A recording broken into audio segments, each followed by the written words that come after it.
Preste atenção no que você está pedindo. Vem dirigir o meu viver. Consagre a Ele o seu pensar, o seu falar, o seu sentir, o seu agir. Ave Maria, cheia de graça, o Senhor é convosco. Bendita sois vós entre as mulheres, e bendito é o fruto do vosso ventre, Jesus.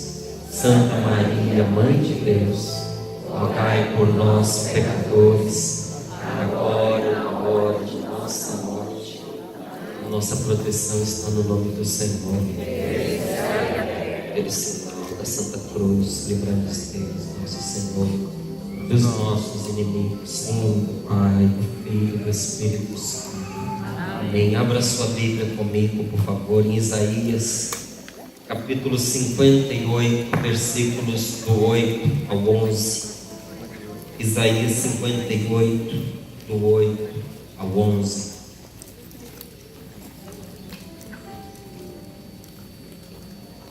Enquanto você vai pegando essa palavra, Isaías 58, versículos do 8 ao 11.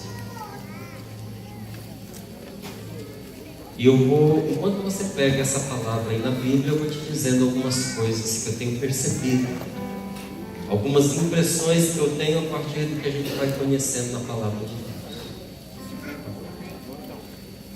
Quando a gente vai mergulhando na palavra de Deus, Isaías capítulo 58, versículos do 8 ao 11. Isaías 58, página 1018. A gente vai percebendo que Jesus, ele foi imensamente misericordioso com os pecadores. Jesus permitiu que uma prostituta, me perdoe dizer assim, mas é só para você ver, Jesus permitiu que uma prostituta passasse a mão nas pernas dele,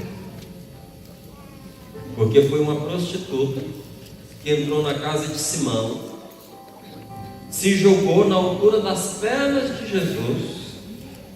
Preste atenção e pense na situação como ela era. E ali, aos pés de Jesus, ela beijava os pés, as pernas dele, as batatas da perna, esfregava os cabelos e chorava. E não pense você que ela lavou os pés só com as gotas da água dos olhos, mas ela ficou pegando nos pés e nas batatas das pernas de Jesus. E o dono da casa olhava e pensava assim: se ele soubesse que mulher é essa que está passando a mão nas pernas dele, porque é uma prostituta que o está tocando. E Simão, que era esse dono da casa, ele pensava: esse homem não é profeta coisa nenhuma, porque se ele fosse profeta, ele perceberia que essa mulher é uma mulher da vida. E Jesus vira para ele e diz assim: Simão, deixa eu te colocar uma coisa aqui. Você é fariseu, você é um estudioso da Bíblia. O cara era um estudioso da Bíblia. Jesus falou: tinha duas pessoas, as duas tinham dívida, só que uma, vou adaptar para a nossa realidade, uma tinha uma dívida de $7 e a outra tinha uma dívida de 7 bilhões de dólares. Nenhuma das duas tinha como pagar. E aí esse grande empresário perdoou a ambos, perdoou o que devia $7 e o que se devia 7 bilhões. Jesus fez uma comparação absurda deste nível que eu estou fazendo. Você vai falar, você comparar 7 com 700, 7 com 7 mil, 7 com 7 milhões até vai, com 700 mil, mas 7 com 700 bilhões é demais. Jesus fez uma comparação ridícula deste nível. Uma era uma dívida mixaria, que até um mendigo pagava. A outra era uma dívida impagável. Foi essa a comparação que Jesus fez. Vira para Simão e diz assim: mas o dono perdoou a ambos. Qual dos dois devedores vai amá-lo mais? E ele respondeu: aquele que devia mais. Jesus vira para ele e disse: você respondeu bem, porque aquele a quem muito foi perdoado ama mais. Essa mulher teve muitos pecados perdoados, e por isso ela me ama do jeito que me ama. Beijou os meus pés, lavou com as lágrimas, enxugou com os cabelos. E você acha que não me deve nada? Eu vim na sua casa porque você me chamou. Cheguei aqui, qualquer convidado você deveria receber com um beijo, porque é o que manda a boa educação, é o que manda a nossa cultura, Senhor. Ninguém pode ser recebido numa casa sem ser saudado com um beijo, porque você não me beijou.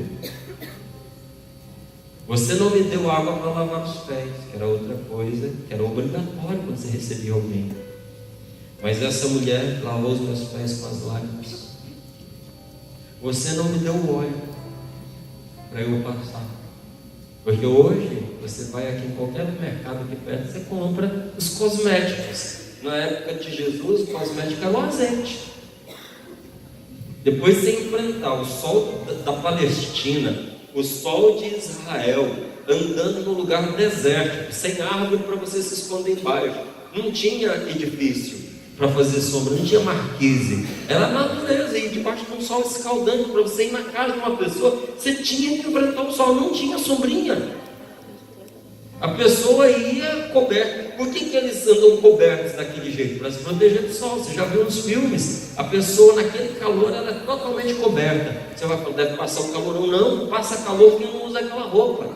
Porque o calor fora da roupa é maior do que dentro da roupa. Aí a pessoa só ia com o rosto de fora, mas o sol bate nas pedras e reflete no rosto. A pessoa chegava lá queimada. Para aliviar aquela sensação de queimadura que você dava para a pessoa, o azeite. Simão não deu o azeite.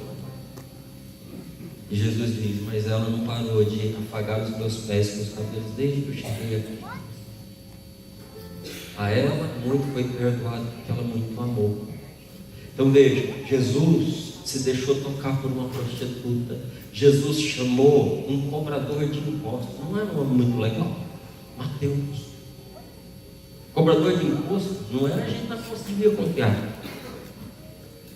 Era da turma do rapa, sabe? Estava ali com Judas. Jesus chamou um cobrador de imposto para poder estar com ele. Jesus foi comer na casa de Zaqueu, você lembra? E o pessoal que ficou de fora ficou escandalizado, porque ele entrou na casa de um pecador. No dia em que Jesus foi na casa de Mateus, Jesus também comeu com Mateus. Fizeram uma reunião lá fora e disseram: agora é assim, seu mestre come com gente de má vida?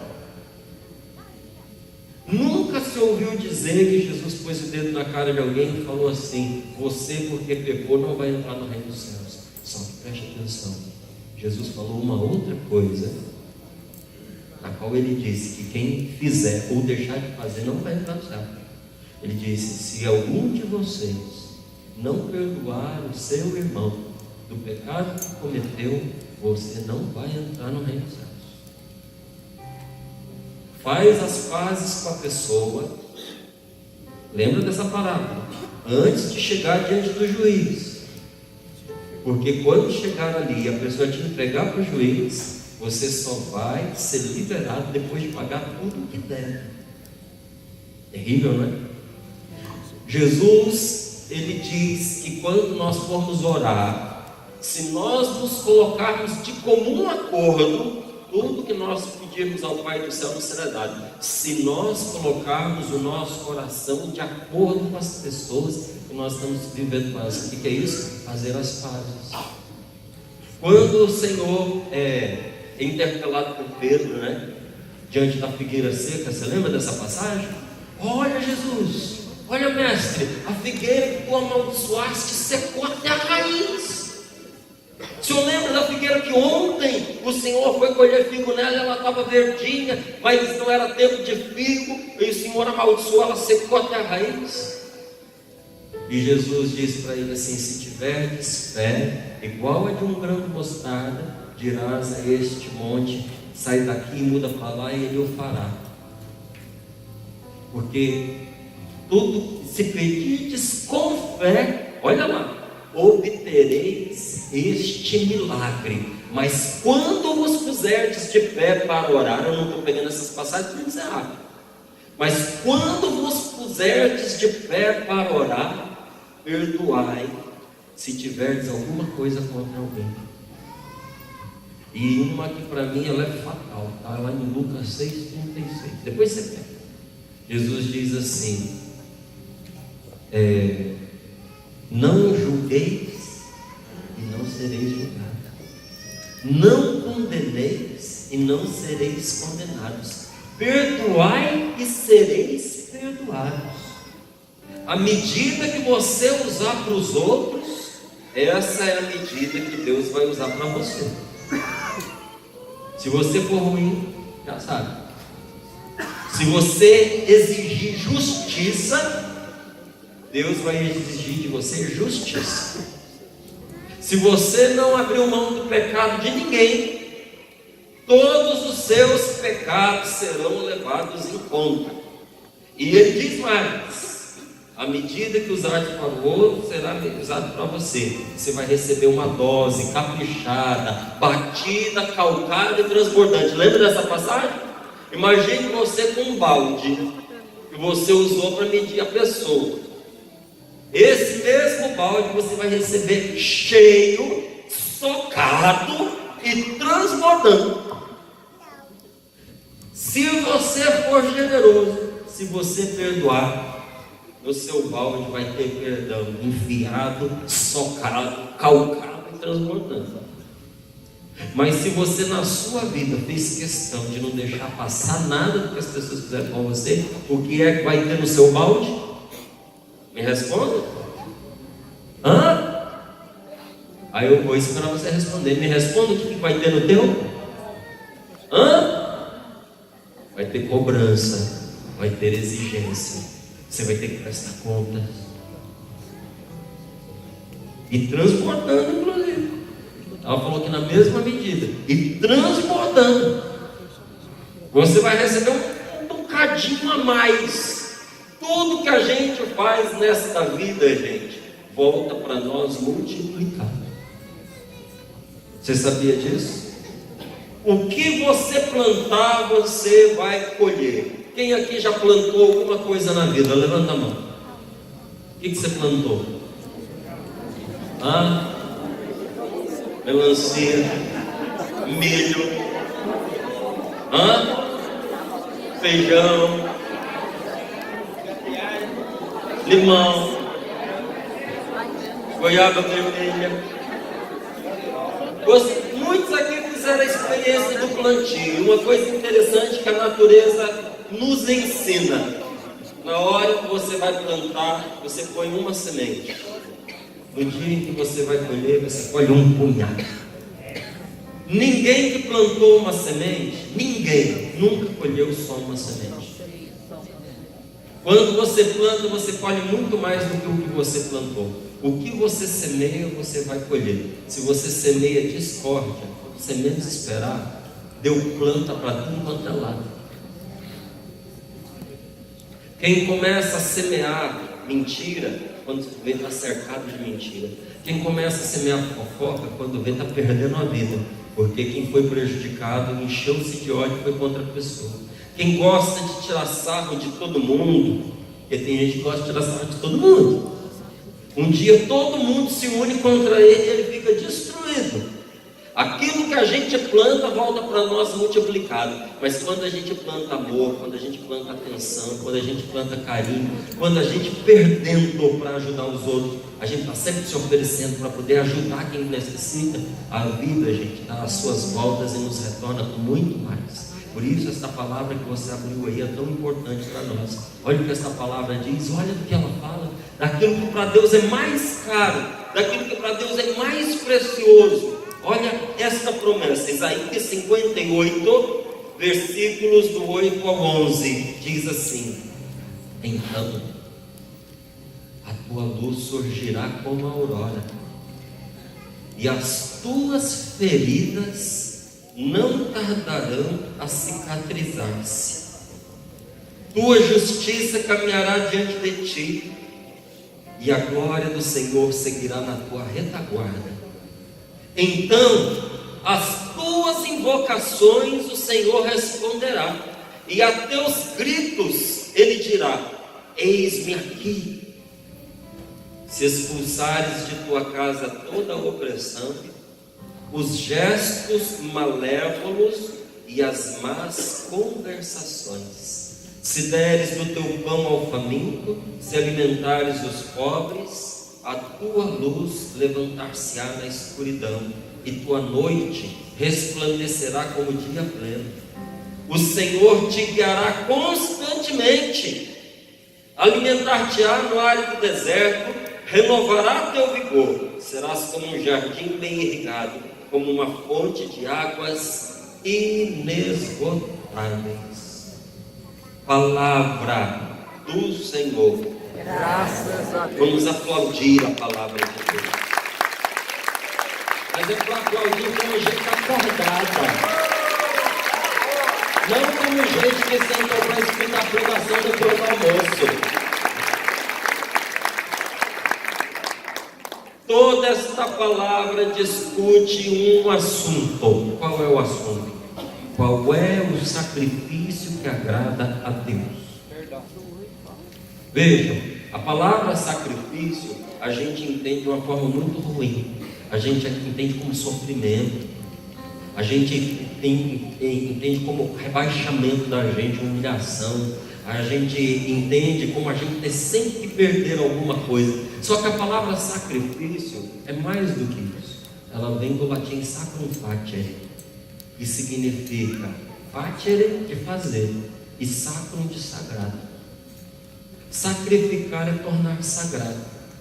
Quando você torna sagrado o seu trabalho, como é que a gente torna sagrado o trabalho da gente? Sendo honesto, sendo íntegro, entregando o serviço que a gente se comprometeu, ou pagando pelo serviço que a gente solicitou, pedindo a ajuda de Deus, a luz do Espírito Santo quando a gente vai fazer aquele trabalho, oferecendo a Deus os frutos do que a gente está fazendo. A gente está trabalhando, está vendo o outro, está ralando do nosso lado, não está dando conta do serviço dele. A gente termina o nosso, ajuda a pessoa do lado, incentiva, ensina. Isso é tornar sagrado o seu trabalho. Quem age assim agrada a Deus. Quem age assim converte o seu trabalho numa oração. Mas eu não rezei. Mas o que você estava fazendo invocava a presença de Deus, o amor com que você tratava as pessoas. Lembra que antes de você começar o serviço, você consagrou a Deus, dizendo: Senhor, vem comigo, me ajuda, me ilumina. Eu quero que esse trabalho esteja nas tuas mãos, que ele sirva para poder tocar no coração das pessoas. E quando você terminou e você viu os bons resultados, meu Deus, obrigado. Obrigado pelo trabalho que eu fiz, os resultados foram bons. Eu sei que é porque o Senhor esteve comigo. Isso é tornar sagrado o trabalho. E não tem aquele sacrifício igual a gente às vezes costuma usar. Nossa, me sacrifiquei o dia inteiro. O que é você tornar sagrado? É quando você, tendo que conversar com um filho, você põe Deus na frente. Quando você não corrige com ódio, com raiva. Quando você pensa mais no outro do que em você, isso é você tornar sagrado. Sacrum facere. E aqui esta palavra nos mostra qual é o sacrifício que agrada a Deus: amor e perdão. Perdão e amor. O que agrada a Deus? Amor e perdão. Amor e perdão, perdão e amor. Tanto que há uma outra passagem que o Senhor diz: eu quero a misericórdia e não o sacrifício. Que às vezes a gente fica exigindo dos outros o que nem a gente faz. A gente julga a pessoa e fala assim: nossa, a pessoa nem casada na igreja é, mas fica lá o tempo inteiro ali em volta do padre. Você não está na pele dela. Você não sabe o que ela está vivendo. Nossa, Eu conheço a vida dessa pessoa e eu vi ela comungando. Sinal de que você não estava fazendo o que você devia, rezando. Em vez de rezar a sua vida, você está querendo rezar a vida dos outros, no pior sentido da palavra. O que você tem a ver com isso? Ah, é zelo? Não é zelo não, é desplante mesmo. Ah, então eu tenho zelo pela Eucaristia. Não sou. Não é zelo pela Eucaristia, é ciúme, é querer mandar na vida dos outros, é querer interferir. O padre sabe melhor da vida da pessoa do que você. O que você tem que ficar se metendo? E pode prestar atenção numa coisa: quem tem muito tempo para cuidar da vida dos outros, nunca cuida da sua direita. Presta atenção. A pessoa está sempre se metendo na vida alheia, e a casa dela está pegando fogo. O marido dela não aguenta mais ela, a esposa não suporta mais aquele cara, os filhos estão no mundo, estão perdidos, nem falam com a mãe direito, nem falam com o pai direito. Por quê? Porque uma pessoa insuportável, uma pessoa chata, uma pessoa que não faz, mas cobra dos outros. Qual é a palavra de Deus para nós? Eu quero a misericórdia e não o sacrifício, no sentido da gente se matar, de judiar das outras pessoas, no sentido de tornar sagrado. Não, Deus quer. E São Cipriano, ele resume de uma maneira maravilhosa essa verdade. Não é aquele São Cipriano do ocultismo não, viu? Tá? Que aquilo lá é outra coisa muito ruim. É um santo mesmo esse aqui. E ele, São Cipriano, ele diz de uma maneira maravilhosa essa verdade. Olha o que ele fala.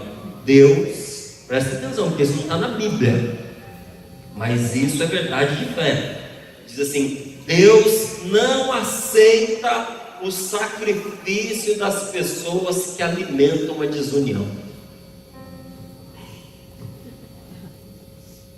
Tem gente que vive dentro da igreja para fazer fofoca, para separar as pessoas, para separar marido e mulher.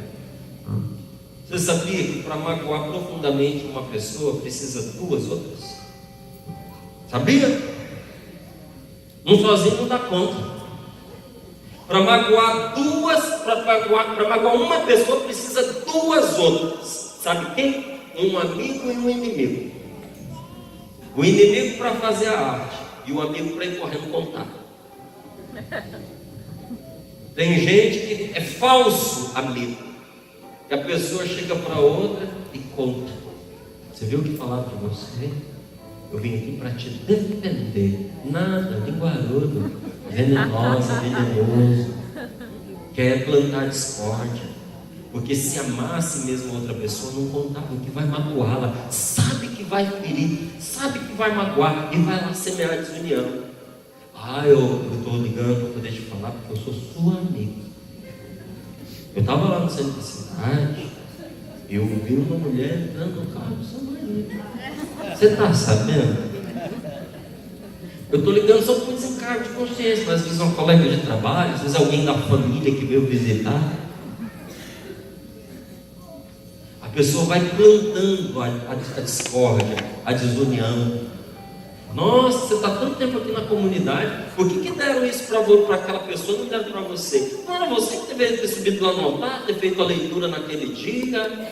Era sua vez. Não entendi, o padre se é tão dedicado, por que o padre escolheu o outro? Vou repetir o que disse São Cipriano. Deus não aceita o sacrifício dos que fomentam a desunião. Inclusive, ele ordena que a pessoa se afaste do altar, se afaste da Eucaristia, pare de comungar e vá primeiro se reconciliar com o seu irmão. Porque Deus, ele quer ser pacificado com orações de paz. Como assim? Deus não quer que você vá contra o seu irmão, mas que você defenda o seu irmão diante dele. Quem aqui tem irmão ou irmã? Levante a mão. Alguma vez você entrou na frente do cinto para poder defender o seu irmãozinho? Ah? E apanhou, né? Entrou e apanhou. Gente, qual é o pai que tem alegria em ver um irmão incitando o pai a bater no irmão dele? Imagine, você é mãe, seu filho lá botando a maior pilha para você bater no irmãozinho. Você tem alegria nisso? Se você tem alegria nisso, você não tem juízo. Agora, qual é o pai e a mãe que não se comove quando ele levanta o chinelo, quando ele levanta o cinto, na hora que ele vai dar um golpe, o outro entra na frente e tapa? Tem pai e mãe que nem consegue bater. Às vezes porque cai na gargalhada. É engraçadinho, né? Às vezes porque passa a chorar, porque não dá. Lembro de um dia que a minha mãe, ela ia me bater, mas ia me bater para valer. Porque eu era muito arteiro, gente. Era pequenininho, olha, eu acho que se eu fosse meu pai, eu tinha batido mais do que a minha mãe bateu. Vou contar umas aqui só para você ver. Eu olhava a mamãe cozinhando e ela gostava de cozinhar com o pé apoiado assim, ó, no joelho. E ela deixava o chinelo dela desocupado, a precata dela lá aberta. Eu ia rapidinho lá no quintal, cavucava, achava uma minhoca. Eu tinha uns 3, 4 aninhos. Eu vinha com a minhoca assim na mão, pulando uma fricção, porque não podia apertar, senão esmagava. Se esmagasse, não tinha graça. Eu odiava a minhoca, mas eu não podia perder aquela chance. Eu ia lá caladinho e jogava dentro do chinelo da mamãe. E sentava e ficava esperando a hora que ela botava o pé. É claro que ela sabia como aquela minhoca foi parar ali. E ela virava e ó. Eu olhava que a mãe, o tendão dela, ele era estufadinho, tinha todo buraquinho do lado, né?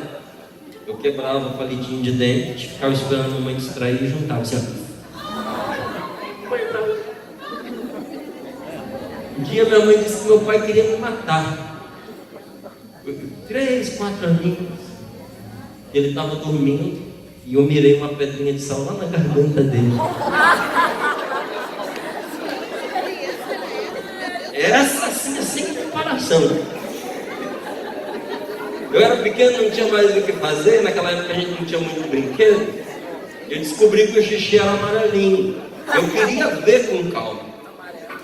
Então eu peguei um copo e fiz o xixi no copo. Mamãe viu, mas ficou tão brava. Brigou comigo, jogou fora, não deu direito. Esperei ela distrair. Fui lá no armário, peguei o copo, fiz xixi no copo de novo, olhei bem à vontade. Depois que eu cansei de olhar, joguei o xixi fora. E para ela não descobrir, devolvi o copo na prateleira. Quando a mamãe abriu a prateleira, aquele cheiro de mijo, não dava para saber em que copo que era o que ela teve que fazer. Tudo enquanto é copo para fora, ela lavou o copo lá para ela. Eu lembro de um dia e eu tirei ela do sério, mas nós demos uma volta no quarteirão, eu na frente e ela atrás. Chegou uma hora que o meu pai não aguentava, entrou na frente para tomar as dores. O papai apanhou no meu lugar. A raiva dela era tão grande, pelas aprontadas que não paravam, que o papai apanhou no meu lugar. Mas a cena era comovente, inclusive para ela. Tão diferente quando a gente vê uma pessoa que toma a nossa defesa até quando a gente está errado. Deus não quer que você condene o seu irmão porque está errado. Deus espera que haja alguém em favor do seu irmão errado, intercedendo para que ele possa salvá-lo.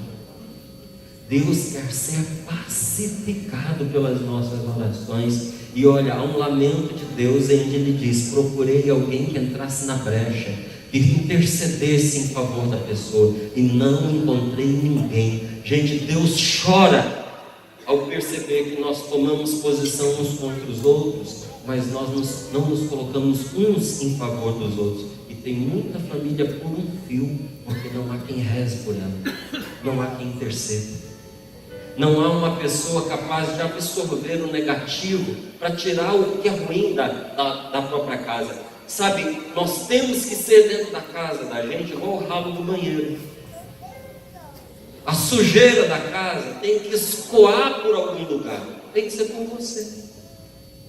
A gente tem que ser aquele lugar onde o mal morre, onde a gente não passa adiante. Aí a pessoa vem e fala uma coisa ruim para você, em vez de você ir fofocar, você mata aquilo em você, você desanima a pessoa de fofocar, se diz uma palavra boa em defesa daquele que ela veio maldizer, porque para Deus a mais bela obrigação é a nossa paz. A mais bela obrigação é que a gente tenha concordância, é nós estarmos unidos em nome do Pai, do Filho e do Espírito Santo. Você já viu como é que a missa começa toda vez? Em nome do Pai, do Filho e do Espírito Santo. E o Pai diz: o amor de Deus, nosso Pai, de Jesus Cristo, Salvador, a comunhão do Espírito Santo esteja com vocês. O que Deus quer de nós é a nossa unidade nele. E quando a palavra de Deus se refere a Jesus, não é? O próprio Jesus diz isso a respeito dele mesmo. Ele fala: vinde a mim, vós todos que estáis aflitos, sob o vosso fardo eu vos aliviarei. Aprendei de mim. Quem lembra completa: aprendei de mim que sou manso e humilde de coração. Jesus é manso, Jesus é humilde, Jesus não acusa, ele acolhe o pecador. O que significa ser manso? O demônio ele é tão astuto que ele vai destruindo as palavras que são ligadas a Deus. Porque quando a gente fala de manso, sempre tem alguém que completa, né? De corno manso. Aquela pessoa que aceita tudo como se nada, é um trouxa, é um idiota. Esse não é o manso. A pessoa mansa é aquela que se deixa tocar. O que é um cão manso? É um cão que você pode pôr a mão nele. Um cão, quando é mansinho, você traz para junto de si, você pega nos braços. O que é um touro manso? Você pode ir lá, você pode tocar, você pode abraçar, ele não vai te agredir. Jesus diz: em mim você pode tocar, em mim você pode pôr a mão. Ele diz: eu sou humilde de coração, aprendam de mim. Humilde no sentido de que Jesus, ele se coloca no nosso nível para nos salvar. Ele não acusa ninguém, ele acolhe o pecador, ele come com eles, ele não impõe nada para ninguém, ele convida. Aonde que você vê Deus impor alguma coisa para nós? Deus nos convida. Tem alguém que veio aqui para esse encontro obrigado? Às vezes você foi convencido assim com muita insistência, mas obrigado você não foi. Você está aqui obrigado, vai embora, porque não vai te servir de nada se você se sente obrigado a estar aqui. Aí tem gente que fala assim: ah, mas se eu vim obrigado, ou eu vim ou a minha mulher não parava de falar. Não, você veio porque você quis. Obrigado, não foi. Chegou uma hora que você se convenceu, você fez uma escolha, não é? Ou era isso, ou ouvir ela falar para o resto do ano, mas você escolheu, né? Você não está obrigado. Deus até usou dessa circunstância para poder trazer você, mas chegou uma hora que você decidiu, você falou assim: quer saber, eu vou lá. Ele convida, ele não impõe. Em tantos anos que você tem de vida, Deus nunca impôs para você que você tinha que mudar de vida. Há quanto tempo Deus vem batendo na porta do seu coração e te convidando? Quem ama, gente, não obriga, convida. Eu falo para minha esposa: eu não quero que você faça comigo nada que você se sinta obrigado. Por que eu vou querer arrastar um obrigado? É um desgosto você ter do seu lado uma pessoa que não quer estar com você. Eu digo isso para ela: casamento é uma vez só, casamento é indissolúvel, mas eu nunca vou amarrar para um cara minha. Eu não quero que ela esteja do meu lado porque ela foi obrigada, porque tem um vínculo do sacramento. Eu quero que ela esteja do meu lado por uma escolha dela, ela é livre para estar do meu lado. Eu quero que ela esteja do meu lado porque ela me ama. Se ela não quiser estar do meu lado, para mim, tranquilo, vou respeitar a decisão dela. Mas aí não vai ser um pecado se eu me unir a outra mulher, vai. Mas eu não tenho que me unir a outra pessoa. Eu posso conservar o meu caminho, fiel a Deus. Ela escolheu diferente, porque não me apraz estar do lado de uma pessoa que está obrigada a estar comigo. A nossa alegria do nosso matrimônio é porque ela me escolhe hoje e eu a escolho de novo. Por que você está com a sua mulher e não com outra? Porque hoje eu a escolho. Eu quero esta mulher. Foi ela quem eu escolhi. É ao lado dela que eu quero, porque eu não quero outra. Mas outra não te serve. Outra para mim não me serve. A minha esposa. É uma escolha que a gente faz. Porque não vale a pena a gente fazer certas coisas obrigadas. Deus não quer a sua obrigação, Ele quer o seu amor. Por isso Ele te convida. Mas no que diz respeito a amar e perdoar, Jesus não negocia. O amor é dívida. Bata no seu peito e diga: amor, eu devo. Amor, eu devo. Eu tenho o dever de amar. Qualquer pessoa já tem o crédito do meu amor. É isso aí. Veja, amar é diferente de gostar. Você não precisa gostar das pessoas que você ama, porque amar é você desejar o bem para a pessoa e fazer o bem a ela. Uma pessoa está passando necessidade, você às vezes detesta o jeito daquela pessoa, você não gosta dela, mas ela está sofrendo, ela está precisando, você vai lá e ajuda. Isso é amar. A pessoa sempre apronta com você, mas você sabe que se você não der aquele bom conselho para ela, ela vai se estrepar. Aí você pensa: ela não merece mesmo. Mas você diz: eu vou ajudar porque ela vai se dar muito mal se eu não ajudar. Não vou ajudar por ela, ajuda por mim, porque eu não sou ruim. E você vai lá e ajuda. Isso é amor. Agora, se você ama, você tem que gostar da pessoa? Não tem que gostar. Tem muita gente que não gosta, como também tem gente que não gosta de mim. Eu uma vez, eu participava do mesmo grupo de oração com um rapaz, mesma idade que eu, mesmo grau de formação, só que eu não gostava dele e ele não gostava de mim, a gente não estava bem, a gente participava do mesmo núcleo. Um dia eu falei para ele: a gente precisa conversar para a gente se acertar. A gente não batia boca assim, a gente não se agredia, não falava palavrão, mas a gente discordava com aspereza um do outro. E todo mundo percebia que eu não queria estar perto dele, ele não queria estar perto de mim. Um dia eu chamei ele para conversar. A gente precisa se acertar. Que nós temos a mesma fé, nós queremos a mesma coisa, nós acreditamos no mesmo Deus. Nós temos amor um pelo outro, porque você quer o meu bem, eu quero o seu bem, mas eu não estou suportando você. Ele falou: mas concordo, eu também não estou suportando você. Admiro você, mas eu, se eu pudesse, estava em outro lugar. Depois, e aí, como é que a gente vai fazer? Conversa vai, conversa vem. Estou falando uma experiência. Você vai lá para minha casa, em Minas Gerais, em Cataguases, e passa 15 dias das suas férias com a minha família. E você depois vai para a sua casa e eu vou com você e passo os outros 15 dias das minhas férias na sua casa com a sua família. Eu topei. Gente, fiz amizade com o pai dele, fiz amizade com a mãe dele, a irmã dele me adora. Passei bem em Minas Gerais. O povo cuida da gente, é gostoso demais. Levei ele para minha casa, 15 dias. Minha mãe adora o cara. Até hoje ela pergunta dele se tem mais de 26 anos. As minhas irmãs lembram dele, lembram das conversas que nós tivemos. Mas mesmo assim a gente saiu estremecido. Eu não gostava dele, não gostava de mim. Mas a gente nunca fazia o mal um ao outro. Se alguém vinha falar dele para mim, eu defendia. E olha, eu sabia, mesmo gosto entre nós, se tinha alguém que eu podia contar, era com ele. Eu tenho certeza que se hoje eu precisar dele for lá e falar com ele, ele vai me ajudar.